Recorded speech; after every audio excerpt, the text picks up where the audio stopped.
মহালয়ার দিনে কি ভিড়, এটা হচ্ছে এন্ট্রি গেট। আমরা আসতে এবং যেতে যেটা দেখে থাকি প্রত্যেক বছর শ্রীভূমিতে, মণ্ডপের ভেতরে চলে এসেছি। আর সামনেটা দেখুন, আগের বারের থেকে এবারে বেশ অনেকটা টাইম পেলাম আর কি আপনাদের দেখানোর জন্য। সো এখন বাজে রাত্রি 9:10। পিতৃপক্ষের অবসান ঘটিয়ে দেবী পক্ষের এমন সূচনা লগ্নে, অর্থাৎ আজকের শুভ মহালয়ার এমন একটি সন্ধ্যায় সবাইকে শুভ মহালয়ার প্রীতি শুভেচ্ছা ও ভালোবাসা। এখন আমি আপনাদেরকে নিয়ে যেতে চলেছি আমার পেছন দিকটা, আশা করি দেখে আপনারা বুঝতেই পারছেন, এই বিশাল লাইট এবং এই যে একটা লম্বা রোড, এটা আর কোথাও হয় না। কলকাতার অন অ্যান্ড অনলি দুর্গাপূজা মণ্ডপ অর্থাৎ শ্রীভূমি স্পোর্টিং ক্লাব। সো গতবারও আপনাদেরকে ঠিক যেমন ভাবে আমি মহালয়ার দিন এই শ্রীভূমির পুজো মণ্ডপ ঘুরে দেখিয়েছিলাম, এবছরও ঠিক এই মহালয়া। তবে গত বছর কিন্তু আমি অনেকটা সন্ধ্যার দিকে এসেছিলাম, কিন্তু এবারে আমি এসেছি এখন প্রায় রাত্রি 9:10। সো এরকম 9:10-এও এরকম মহালয়ার দিয়ে যে কি হয় বা কি হচ্ছে সেটাই আপনারা দেখবেন, চলুন। সো ঢুকতেই এই যে বিপুল লাইটের সমাহার, অর্থাৎ এভাবে আপনাদেরকে ইন করতে হবে। এই লাইটের মাঝখান দিয়ে অনেকগুলো এরকম ভাবে স্ট্রাকচার করা আছে লাইটের, প্রতি বছর যেটা হয়ে থাকে।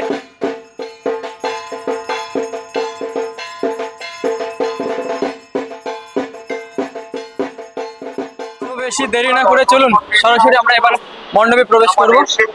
এই যে দেখুন মহালয়ার দিনে কি ভিড়,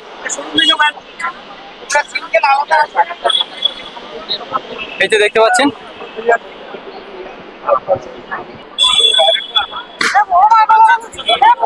সো খুলে দিয়েছে।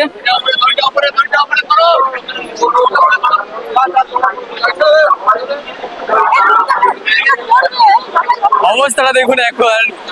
ওপাশ দিয়েও কিন্তু একটা গেট আছে, এই যে দেখা যাচ্ছে।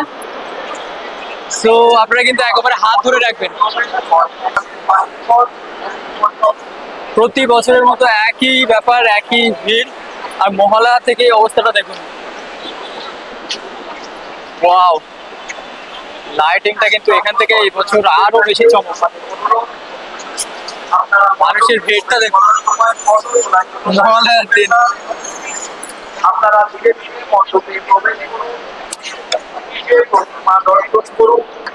শুধু ভিড়টা দেখুন। তো গাইস, ভিড়ের যে ব্যাপারটা যদি বলতে বলেন, এবছর কিন্তু তেমন ভিড় মানে, যেহেতু আমি যদিও রাত্রি 9টার পরে এসেছি এবছর, গত বছর সন্ধ্যার টাইমে আপনাদেরকে দেখিয়েছিলাম লেকটাউন শ্রীভূমির মহালয়ার দিনের যে চিত্র বা মহালয়ার দিনের যে ছবি, তাদের প্যান্ডেল এবং তাদের ভাবনাকে নিয়ে, সেটা আপনাদেরকে দেখিয়েছিলাম। তো এবারও সেম সেই একই দিনে চলে এসেছিলাম শ্রীভূমির যে পূজা মণ্ডপ, সেটা আপনাদেরকে দেখাবো বলে। তো ওভারঅল কেমন লাগলো আপনাদের অবশ্যই কমেন্টে জানাতে ভুলবেন না। তো এইভাবেই আসতে হচ্ছে, প্রত্যেক বছর যেভাবে আসতে হয় আর কি। এই যে দেখতে পাচ্ছেন, আর একটুখানি গেলেই আমরা একদম সামনেটা চলে যাবো। এটা হচ্ছে শ্রীভূমি স্পোর্টিং ক্লাব। এই যে পিছনে দেখুন লম্বা লাইন।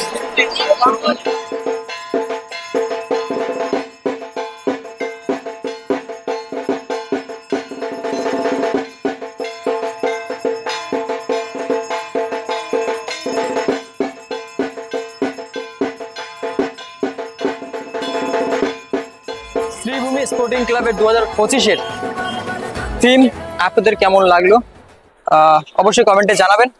তবে হ্যাঁ, বলে রাখি, এই যে তাদের যে থিম, অর্থাৎ আমেরিকার স্বামীনারায়ণ যে টেম্পল, সেই টেম্পল, এই থিমটা কিন্তু আমরা এবছর অনেক জায়গায় দেখতে চলেছি, শুধু এই জায়গা বলে নয়। তবে তুলনামূলকভাবে এনাদের যে জায়গা এবং এরিয়া বিচার করে কতটা আপনাদের ভালো লেগেছে বা মনে হয়েছে সম্পূর্ণটা কমেন্টে জানাতে পারেন। চলুন আস্তে আস্তে এবার ভেতরে চলে যাবো।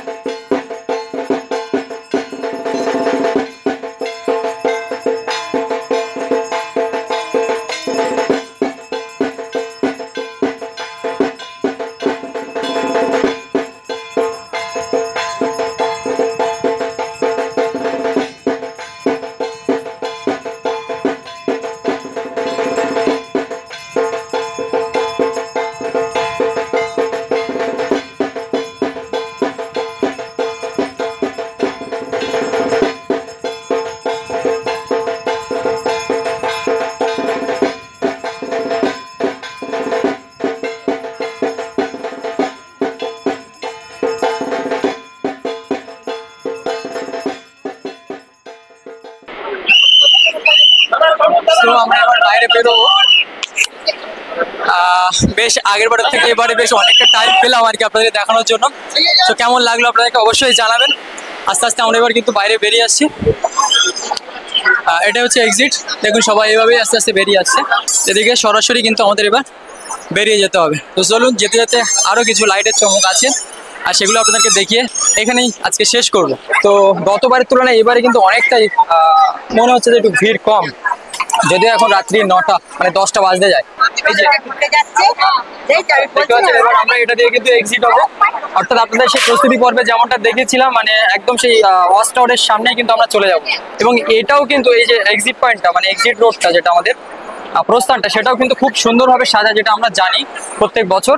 সো দেখুন, সেটাও দেখুন কি সুন্দর লাগে এই রাস্তাটুকু মানে এই গলিটুকু আমরা আসতে এবং যেতে, যেটা দেখে থাকি প্রত্যেক বছর শ্রীভূমিতে। মহালয়ার দিনে মানে মহালয়ার সন্ধ্যায় শ্রীভূমির বলতে পারেন এক্সক্লুসিভ লুকস কেমন লাগলো আপনাদের আজকের এই ভিডিওটা অবশ্যই কমেন্টে জানাবেন। দেখা হচ্ছে নেক্সট কোনো পুজো ব্লগে। ততক্ষণে সবাই ভালো থাকবেন, সুস্থ থাকবেন, টাটা।